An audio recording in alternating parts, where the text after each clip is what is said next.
Hi guys. Apologies for the delay in getting this post up. The events conspired against me, it seems. Please let me know if you have any information. The left-right game. Draft 1, 13/02/2017. I'm followed back from the junction by an overture of birdsong. I'm grateful for the company. In the wake of Clyde's departure, I'm welcoming of any sound that distracts me from my own solitary footsteps, grasping for any conceivable antidote to the palpable silence he's left behind. I am not, however, as welcoming of what the shrill, melodic warbling represents, the first symptom of impending daybreak. I'd only been up at this hour a few times before, stumbling back from Nidgery Street and down Sweet Market after an unexpectedly heavy night out. My housemates, Molly, Craig, and Tom, would spend the walk joyously discussing the evening scandals, leaning against one another as we all stumbled away from a night of horrific excess. This time around, the circumstances couldn't be more different. I'm quite alone as I make my way up the road, and the only excess in my night has been a relentless torrent of stress and melancholy. There is one similarity, however, resting in the back of my mind as much now as it did then, the nagging feeling that the day ahead will be one of bitter and immediate consequences. As somber as the night has been, I find myself clinging to it, reluctant to witness the harrowing developments that sunrise will bring. In a few hours' time, the convoy will wake up to find that we have suffered yet another loss. It won't be the brutal, heart-wrenching feeling that they experienced with Apollo or Bonnie, who perished in front of our eyes, but a muted sensation of gross unfairness, less immediate yet all the more insidious. As much as we hate to face the horrors of our lives, it can be far worse when they strike us without our knowing, to find out only the next morning that you have been affected by cruel forces acting in complete disregard of your presence and taking without concern for you. It's not going to be a pleasant morning. Nevertheless, I'm glad to see the convoy when it finally comes into view. The hulking Wrangler rests by the roadside like an old relic.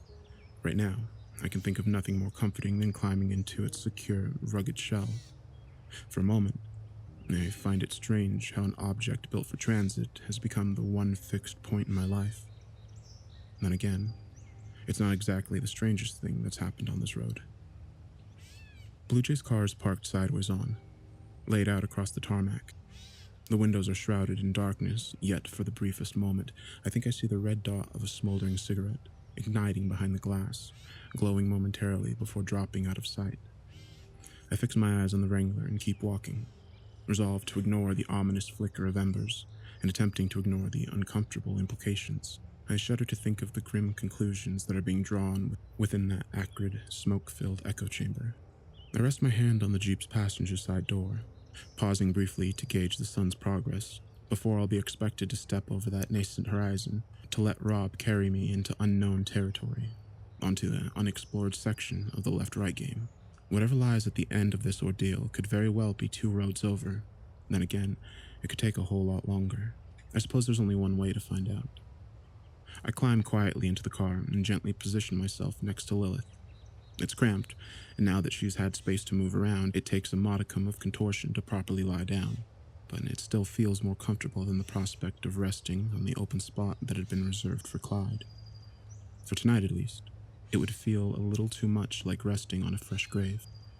The morning does come quicker than I'd like. Surprisingly, once I awake from a blissfully dreamless sleep, I realize that I'm not tired at all. Perhaps it's going to hit me later in the day, or perhaps the need to sleep is yet another casualty of the road's odd sustaining quality.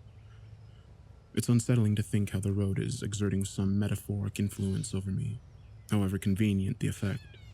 After losing most of my need to eat and drink and now starting to require less rest, I can't help but feel that something wants us to continue on the road, removing everything else that might distract us from the journey.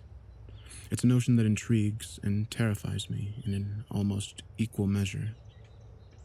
When I open my eyes, I find myself staring directly at Lilith, who has turned to face me in the night. I can tell that she's already awake, quietly resting her eyes, understandably reluctant to face the morning without someone at her side. Hey. Hey, good morning. How'd you sleep? Yeah, not too bad. This place isn't so comfortable. Yeah, you get used to it. A moment of silence passes between us. I'm already aware of an empty space on the other side of the Jeep, hidden just beyond a pile of luggage and jerry cans. It would be easier for me to act surprised at Clyde's absence, to say that I had slept through the night, to throw myself into a fruitless search effort to realize the truth alongside everyone else. Part of me wants to avoid the weight of recent events, to step aside and let all blame fall against the road. Yet, even if I wanted to, I know it wouldn't be right.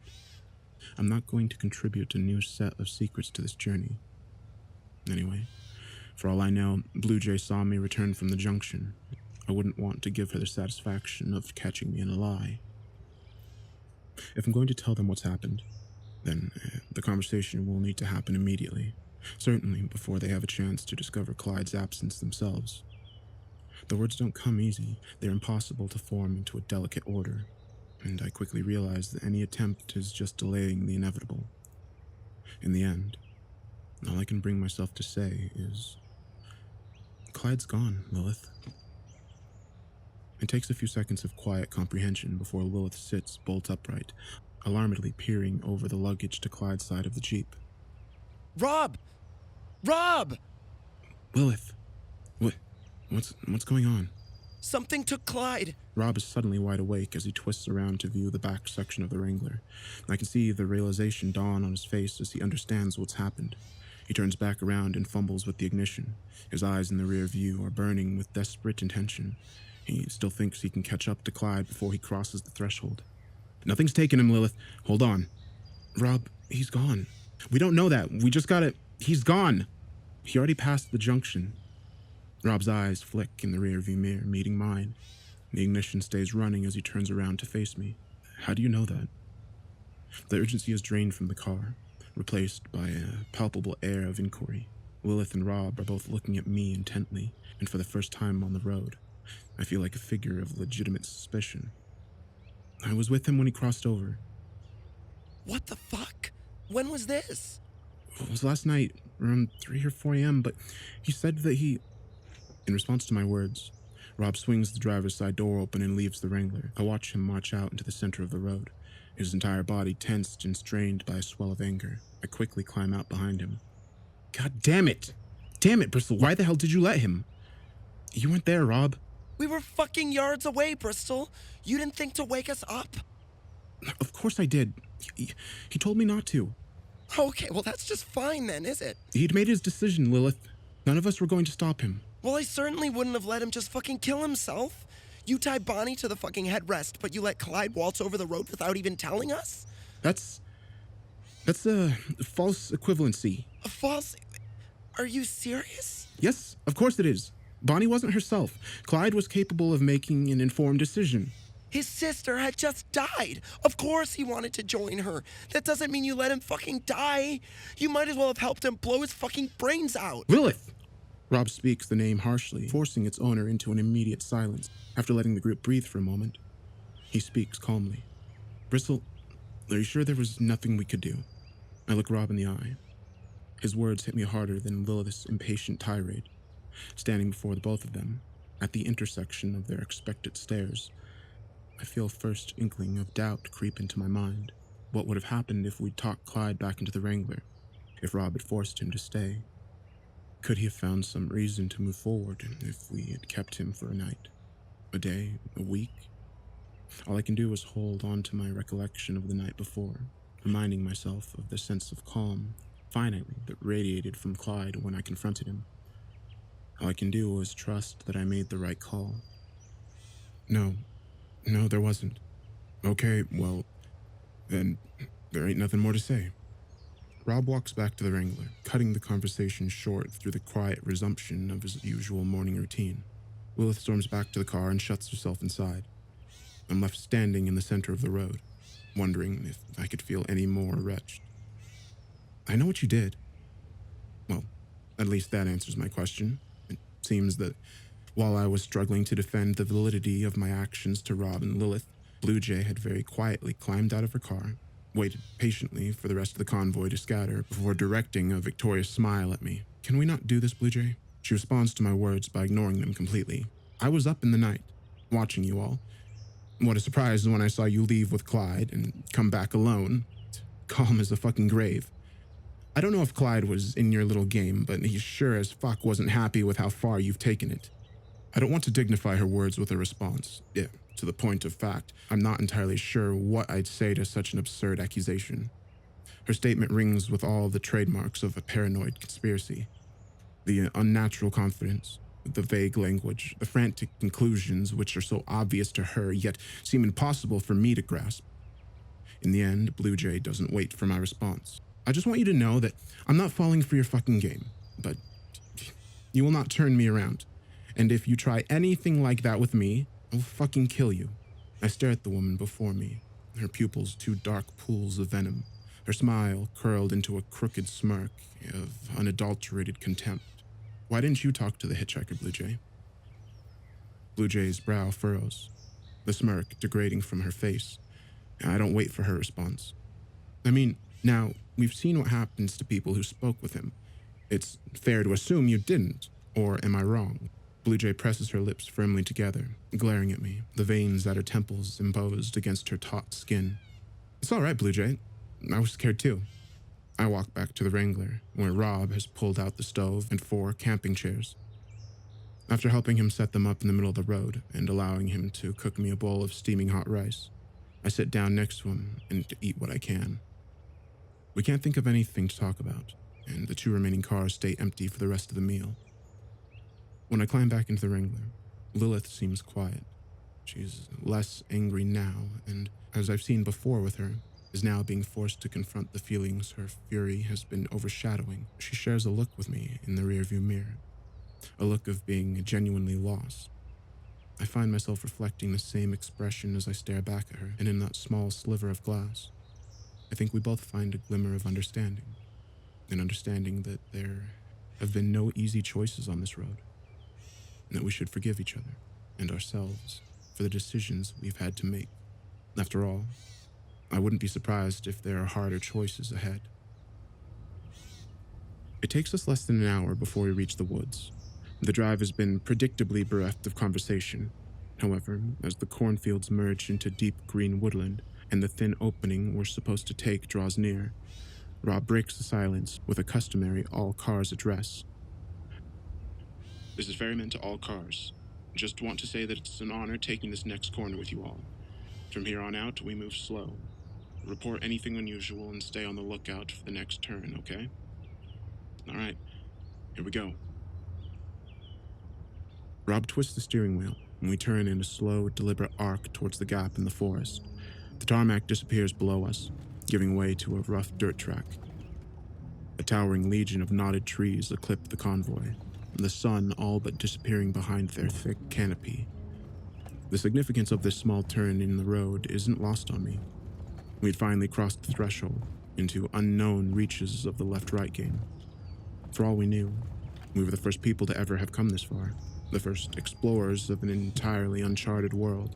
I'm not surprised when I realize I've been holding my breath. I examine my compatriots closely.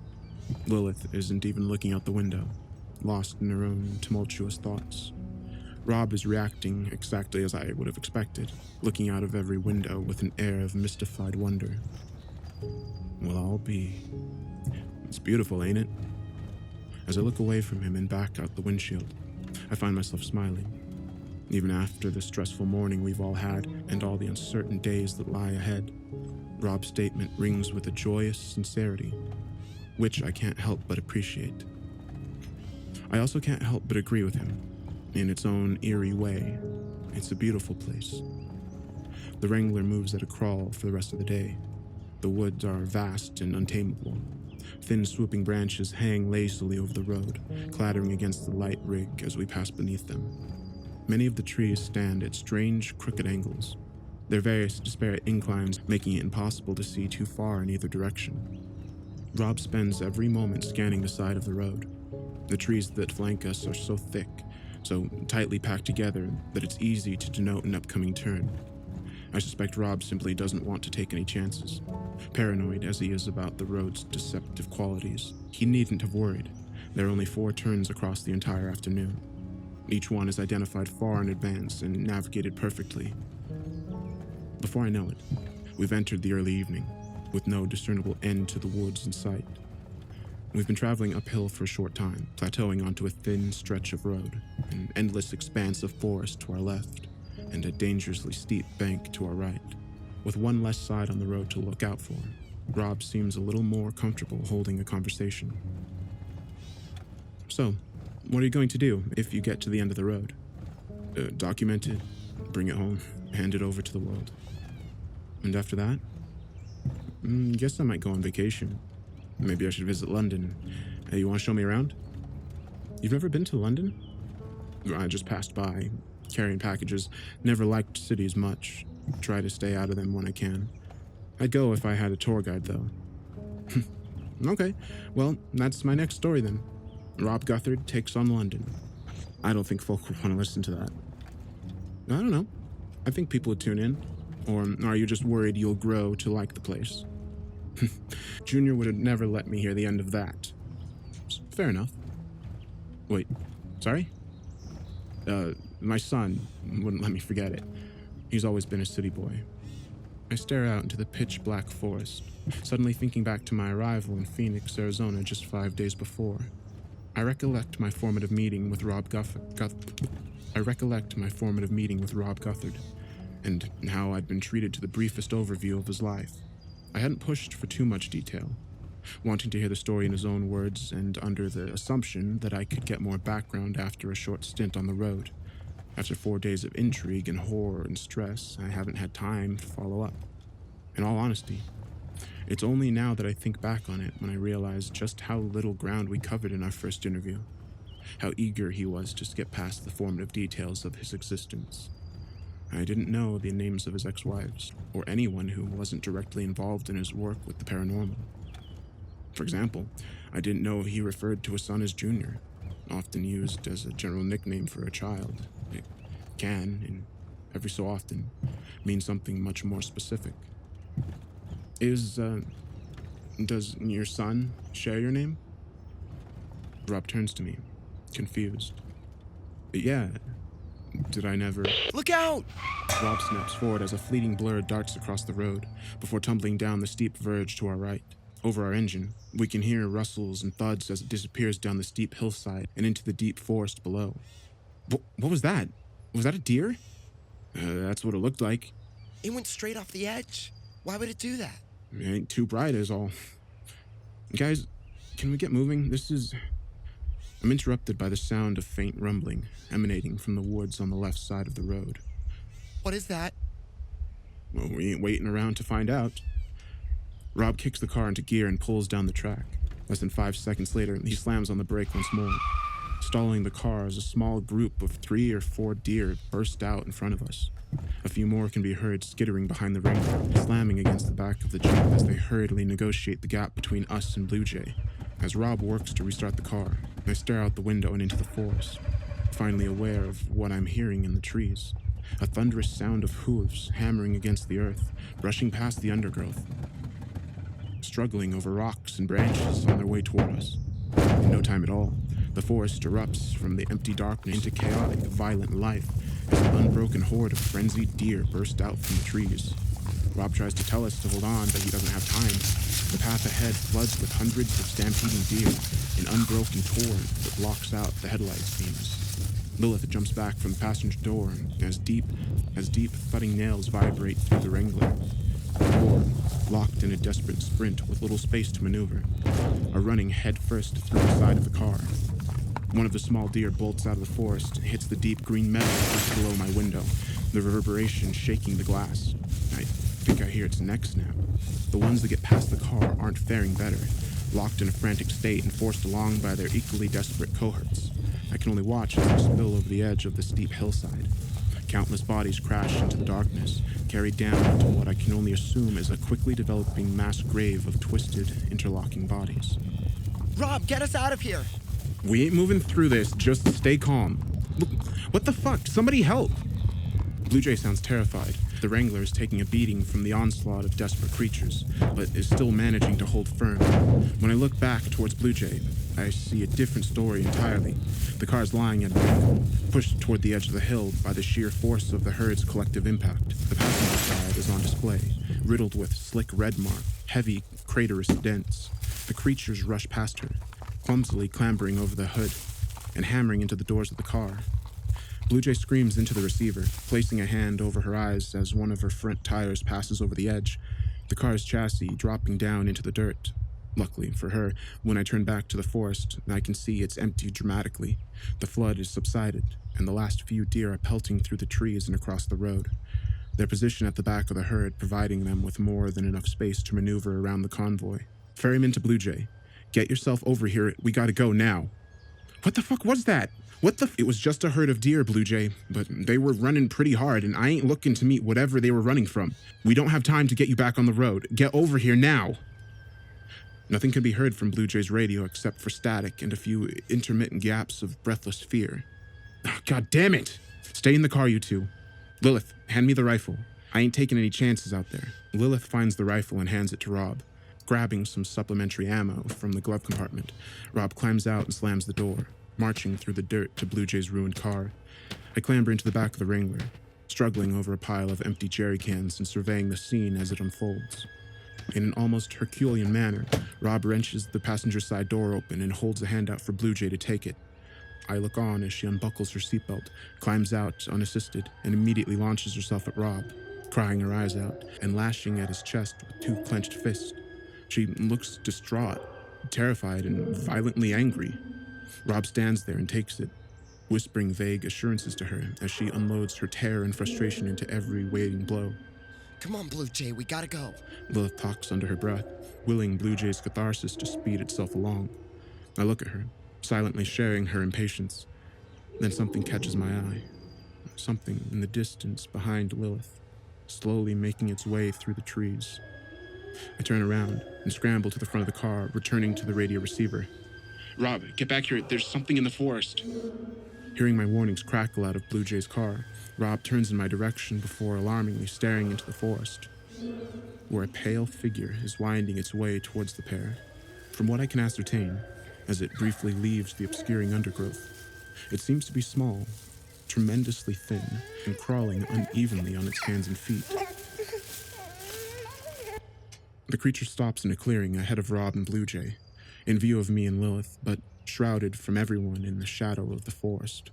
Blue Jay separates from Rob, pulling a head torch out of her bag.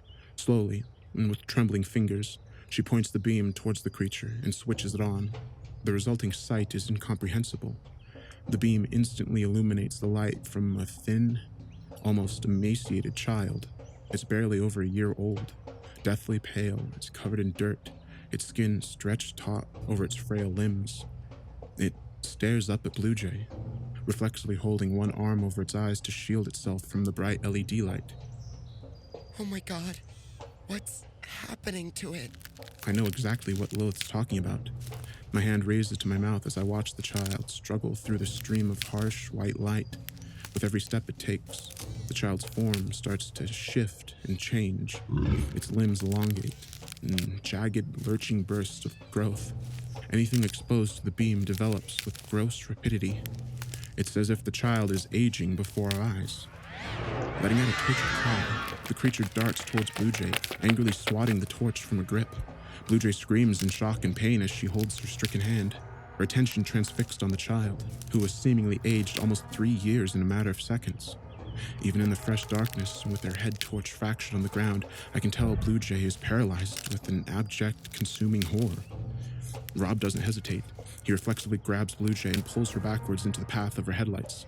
The creature reaches out for them as they go, one hand pressing after them into the light. It pulls back quickly, its eyes full of heart-wrenching juvenile tears, the fingers of its left hand aged beyond the rest of its body. Its cries begin anew. As ghastly as it seems, the child doesn't seem malevolent or demonic. In fact, it looks back towards Blue Jay.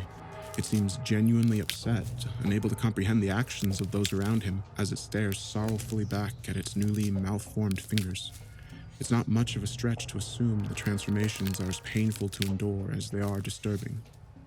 Stay in the light, Blue Jay. Keep moving. Blue Jay breaks away from behind Rob and sprints towards the Wrangler.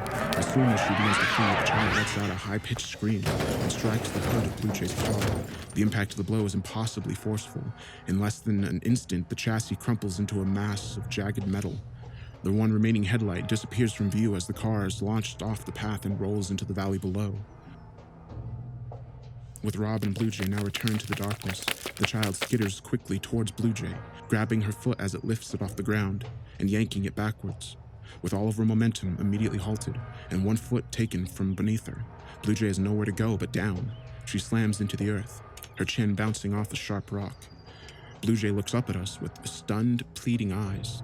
Lilith and I have only a few seconds to meet her gaze before she is dragged backwards along the ground. She screams in pain, her ankle caught in the child's iron grip. It doesn't even break pace as it walks back towards the woods, pulling Blue Jay along like a ragdoll. Rob reaches out for her, snatching from Blue Jay's hand as she writhes and thrashes against an unstoppable force. They connect, briefly, but Rob's efforts to keep the hold on her are futile, dashed immediately as she's pulled effortlessly from his hands. Blue Jay resorts to clawing at the ground, dragging thick, dark soil and pulling loose rocks free from the dirt. Rob somberly unstraps his rifle, swinging it around to his front. He reaches into the breast pocket of his jacket and chambers a single bullet. Blue Jay looks on as Rob raises the rifle to his shoulder and aims for the back of the oblivious child's head. Oh, God. Lilith turns away from the window, cowering away from the insanity outside the car. I can barely watch myself as Rob places his fingers on the trigger. The shot never comes. Blue Jay shrieks as the child reaches the tree line, pulling her into the undergrowth. Rob's hands are shaking, unable to do what needs to be done. Cursing loudly at the air itself, Rob lets the rifle fall to the ground, and he stands immobile as Blue Jay's screams continue to emanate through the woods. His expression has been worn by everyone on the road. Like all of them, he's no longer present, lost in a realm of hopelessness and bewilderment. But unlike many others, he doesn't stay that way for long. Unlike the rest of us, Rob Guthard manages to bring himself back. Bristle, there's a torch in the green bag. Get it now! I don't have time to hesitate. I scour the contents of the Wrangler desperately, Blue Jay's screams growing increasingly distant with every passing second. Locating a large green bag in the far corner, I crawl across the Wrangler, unfasten the straps, and spill its contents into the car. A heavy-duty LED torch clangs against the cabin floor, and I snatch it up before it can roll away. Returning to Rob, I swing the back doors open and jump out onto the dirt track, throwing the torch towards Rob's outstretched hands. As soon as he catches it, Rob sprints into the forest, leaving me and Lilith behind. The events that unfold amongst the trees are told to us in sound and light. After almost a minute of silence, the torch's rays burst through the trees. Blue Jay's distant screeching intensifies as the child breaks into a gut-wrenching cry. A large crash echoes through the night air. The sound of bark cracking as the very trees shatter into splinters. The light dances chaotically as Rob lets out a cathartic, damaged roar. Suddenly, the child's desolate wailing grows more distant, retreating deep, deep into the woods. Then suddenly, silence. Bristol, what's happening? I don't know. Stay in the car. We wait for what seems like an age, lost in worry, before the gentle rustling of undergrowth calls our attention back to the tree line. A moment later, Rob emerges from the trees, holding Blue Jay's arm around her shoulder. The pair stumble over to us, slowly and painfully. Blue Jay walks with a limp. Her ankle is already horribly bruised. Rob sports a serious cut across his face, but seems otherwise unharmed. He calls back to us, utterly exhausted. Nothing to it. An irrepressible smile grows across my face, a pained grimace of sincere joy. I raise my hand to my mouth as tears of unbridled relief start to roll down my cheeks. It's a brief, fleeting moment in an otherwise dark night. But for once, we've managed to pass through the storm, battered and broken, but at the very least, still together. Slipping free of Rob's grip and unable to hold her own weight, Rob turns around to look where she's fallen and finds her crawling slowly towards the steep verge. Blue Jay? Denise? You okay? Blue Jay stops crawling, places her hand on the ground, and rises unsteadily. I suppose she can stand on her own after all. When she's finally upright, she turns back to Rob, raising his rifle to her shoulder and fixing it on his torso. My smile vanishes. What are you? Put it down. It was a child, Rob. It was a child. What did you do? Oh my God, Bristol, what's happening? Stay in the car, Lilith. Denise? You saw just as much as me. You saw what it did. It it tore at my it broke my skin. How? Why are you doing this? Denise? Denise, you know what you saw, okay? You know this is real. We ain't done this to you. It's happening. It's happening to all of us. It's... Rob stares at Blue Jay, then down the rifle, the sights boring into his chest. Okay. How about we turn the car around right now? I'll turn us around. I'll take us back home. I'll drop you off outside the tunnel, safe and sound. I just want to get you home safe. What do you say? Blue Jay looks into Rob's eyes. The rifle quivers in her hands. We all wait, scarcely taking a breath for Blue Jay's response. I don't believe you. The shot echoes around us. Rob falls to his knees, a look of surprise and disbelief carved into his face. A plume of dark red blossoms around his shoulder. There's no air in my lungs. My entire body is paralyzed by the shock, by the rank unfairness, the sheer impossibility of the scene before me. I still don't understand how it could possibly be happening. Oh my God! Oh my God, no!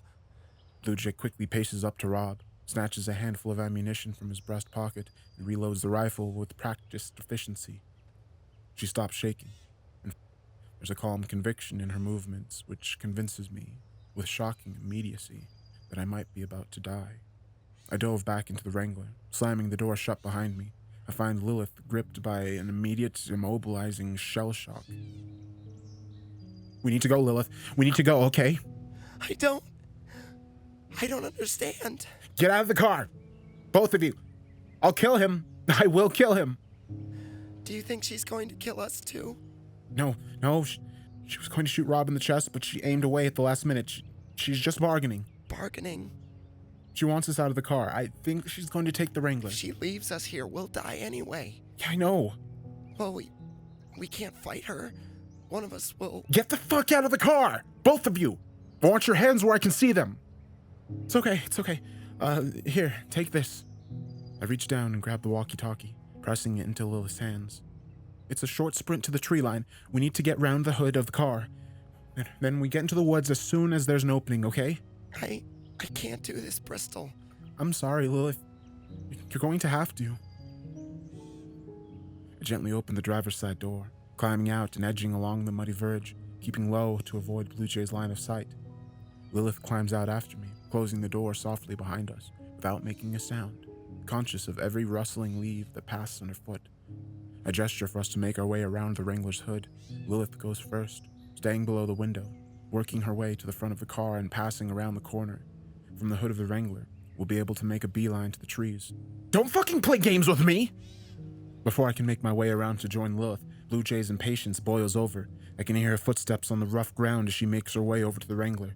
The situation rapidly spiraling further from my control. There's only one thing I can do to stop her from discovering the both of us. We're coming out! I raise my hands and stand up, making my way to the back of the Wrangler. Blue Jay stops walking before she gets far enough to notice Lilith. She turns to face me, raising the rifle to her shoulder. A minute later, I hear Lilith burst from her hiding place, sprinting into the tree line. Blue Jay quickly realizes what's happening, and with a yell of violent frustration, turns the rifle to face the tree line. Lilith has already disappeared into the dark forest, out of range and out of sight.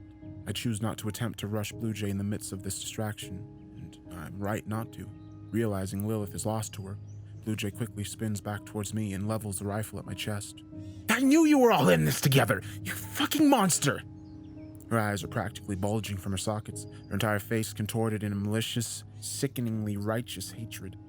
After these days on the road, I've never seen something quite like this. You're not well, Blue Jay. No, I'm not listening. I'm not willing to fall for your fucking tricks. How could this all be a trick, Blue Jay? How? Apollo, Eve, Bonnie, you saw what happened to them. It's beyond our understanding. Mine and yours. There's no such thing as fucking magic. Only fools and fucking frauds. There it was. In one sentence. The trigger of Blue Jay's creeping insanity. The inflexible belief that had broken her mind against a maelstrom of contradiction. With every impossible event she had witnessed, every brutal death that had unfolded in front of her, Blue Jay's unwavering skepticism had barred her from blaming the supernatural, from blaming the road. Instead, she blamed us.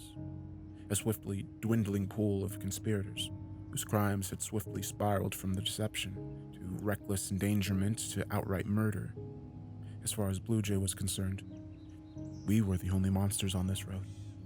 This wasn't madness, it was self-defense. It doesn't matter anymore. You can go home, okay? But just at least take Lilith with you. Please, she isn't part of this. I'm not a fucking retard, Alice. Don't you think I've been watching? You're all complicit, and as far as I'm concerned, you can all fucking walk. I'm sorry. I don't think I can let you do this. She laughs, a sarcastic, ugly chuckle, holding the rifle tight against her shoulder. I can't see how it's your decision. Well, that's always been your issue, hasn't it, Denise? You lack imagination. I step backwards, allowing gravity to carry me over the threshold of the steep, dark slope. In the last few seconds before I topple into the darkness, I clutch the fingers of my left hand. When I'd been holding both my hands up, my empty palms faced vertically towards her. Blue Jay could have easily mistaken the band around my finger for jewelry. As I fall backwards, Blue Jay's eyes fix on my now closed fist as she sees what's attached to the other side of the ring: a bottle opener, a small LED torch, and the ignition keys to the Wrangler. I disappear over the edge, bracing myself for what's to come. With nothing left to do, I surrender myself to the long fall, followed into the darkness by the enraged screams of Blue Jay.